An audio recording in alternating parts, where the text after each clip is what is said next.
Salut à tous, bienvenue dans votre JT du mardi 10 février. Voici les titres qui seront développés dans cette édition. Dans un mois, les artisans et petits patrons du CIVOM soumis au RSI iront manifester à Paris. La faute à ce régime social qui les prend à la gorge. Et pour préparer au mieux cette manifestation, une réunion a eu lieu hier soir à l'Arsenal. Des gens de toute la région y ont assisté. On prendra ensuite la direction de Grandfort où la patate est à la fête. Elle a même désormais son propre distributeur automatique. Et on terminera avec un appel à témoins, ou plutôt un appel à témoignage. On vous explique tout ça en fin de journal. Le 9 mars prochain, à Paris, aura lieu la manifestation nationale des indépendants contre les dysfonctionnements du RSI. Pour préparer au mieux cette manifestation, les représentants locaux de l'association Sauvons nos entreprises Nord-Pas-de-Calais ont organisé hier soir à l'Arsenal une réunion d'information pour motiver les commerçants à se mobiliser pour aller manifester donc le 9 mars prochain. Patrice Bernard a assisté à cette réunion. Le RSI, le régime social des indépendants, est prévu à la base pour simplifier les démarches des commerçants, des artisans et des travailleurs indépendants, mais ce régime les prend à la gorge. Une situation qui devient critique pour beaucoup d'entre eux. Dans le meilleur des cas, des fermetures. Dans le pire des cas, ce sont des suicides. Aujourd'hui, on est à un suicide d'entrepreneurs, d'artisans, de commerçants par jour. C'est un matraquage fiscal de tous les côtés. Les 47 à 54% de charges sur nos bénéfices, qui pèsent très très lourd vu la conjoncture économique. Là où aussi nous partons en guerre, je dirais, c'est contre la nouvelle taxation que nous avons pour le financement des syndicats. Des taux de charges qui augmentent chaque année, auquel s'ajoute une protection sociale de plus en plus insuffisante. C'est 7 jours de carence pour pouvoir toucher les indemnités journalières. Au-delà de ça, on vient d'avoir un nouveau décret qui est passé au 3 février où si vous n'avez pas 3 800 € de bénéfices déclarés à l'année, il n'y a plus du tout d'indemnité journalière. On a des gens qui sont plus couverts socialement parce que pas de carte vitale, parce que pas reconnus, alors qu'ils continuent à payer leurs charges normalement. Face à cette situation, l'association Sauvons nos entreprises propose des alternatives modestes qui permettraient aussi de favoriser l'emploi. Les revendications, c'est une baisse du taux de charge sur nos entreprises à hauteur de 30%. Cela pour pouvoir en fait faire repartir aussi une partie de l'économie, puisqu'aujourd'hui les TPE, c'est 3 millions d'entreprises en France. Sur ces 3 millions, 2 millions n'ont aucun salarié. Cette baisse pourrait entraîner la primo-accession aux salariés. Ça fait sur les quelques 6 millions de chômeurs, ça fait 2 millions de chômeurs possibles d'embaucher, quoi. Les commerçants espèrent qu'un maximum de personnes viendront manifester ce 9 mars à Paris pour que leur cri d'alerte soit entendu. Pour s'y rendre, plusieurs bus sont prévus, dont un au départ de Bourbourg et un autre au départ de Dunkerque. Pour plus d'informations, rendez-vous sur le site internet ou la page Facebook de l'association.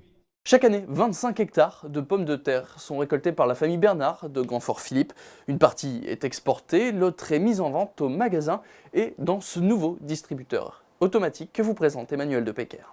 Acheter des pommes de terre et des oignons 7 jours sur 7, 24 heures sur 24, c'est aujourd'hui possible grâce au distributeur automatique. De nombreux panneaux indiquent sa présence juste à côté du magasin La Christophine à Grandfort-Philippe. On a mis donc des conditionnements en 5 kg et 15 kg. Et ensuite, vous pouvez trouver aussi donc des filets d'oignons en 5 kg et 5 kg d'oignons. On a décidé de ne pas mettre des filets plus lourds pour les clientes. Ça fait un poids plus élevé en fait pour porter. L'installation d'un distributeur permet aux clients de se fournir en pommes de terre lorsque le magasin est fermé. Donc on ferme le magasin à 18h et souvent en revenant du travail, comme les clients en fait, peuvent se dépanner en pommes de terre. Le dimanche, c'est la même chose. Le distributeur en fait, il est ouvert 24 heures sur 24 et tout ça pour dépanner le consommateur. Vous ne savez pas comment l'utiliser? Charline Bernard, salariée, vous explique les démarches à suivre pour acheter un filet.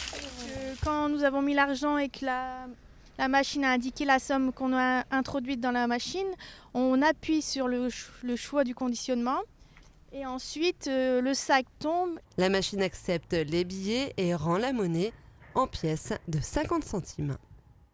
Hier, on vous parlait de la nouvelle exposition du SIAC intitulée Moments suspendus. Sachez qu'il prépare déjà la prochaine avec Samuel Buchmann. Et pour ce faire, l'artiste a besoin de vous. Il vous explique pourquoi. La prochaine exposition de Samuel Buchmann aura un écho résolument bourbourgeois. L'artiste a été invité par le SIAC pour mener un travail autour de la ville de Bourbourg. Et alors qu'il menait un travail de recherche autour de la lumière et de l'eau, il est tombé sur une pièce qui l'a attiré. En faisant des recherches, je me suis focalisé sur une passerelle qui passe le long du canal, la route de Bergue. Et c'est pour ça que Samuel a besoin de vous. Il recherche toutes les pièces existantes sur cette passerelle. Je suis à la recherche, effectivement, de documents iconographiques, de photos qui pourraient se retrouver dans les albums de famille.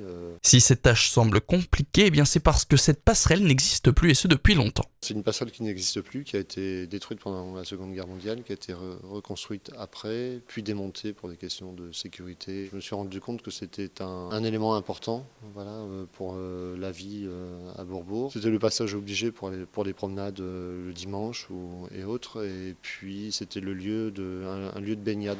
Mais aujourd'hui, même lui ne sait pas exactement ce qui pourrait ressortir de ses recherches, même s'il a déjà quelques idées. J'arrive pas comme un rouleau compresseur avec des idées toutes faites, et les idées se construisent au fur et à mesure. Il y a ce désir de reconstruire cette passerelle, non pas en métal mais en bois, pour en faire un objet sculptural qui serait peut-être installé dans l'église ou à l'extérieur, mais après à quelle échelle, je ne sais pas encore, si c'est à l'échelle 1 ou une échelle moindre. Si vous avez ce que recherche Samuel Buchmann, vous avez plusieurs solutions. Vous pouvez tout d'abord vous adresser au SIAC ou alors contacter la page Facebook La Vie sur Bourbourg. L'exposition est, elle, prévue pour le 20 juin. Voilà, c'est la fin de ce journal. Merci à tous de l'avoir suivi. Tout de suite, vous avez rendez-vous avec votre plein phare sur le retour du carnaval à Gravelines, du salon du carnaval jusqu'à la chapelle à la mairie. Le samedi était très animé du côté du centre-ville. Le prochain JT, quant à lui, c'est jeudi. Je vous donne donc rendez-vous dans 2 jours. Très bonne soirée à tous sur Delta TV.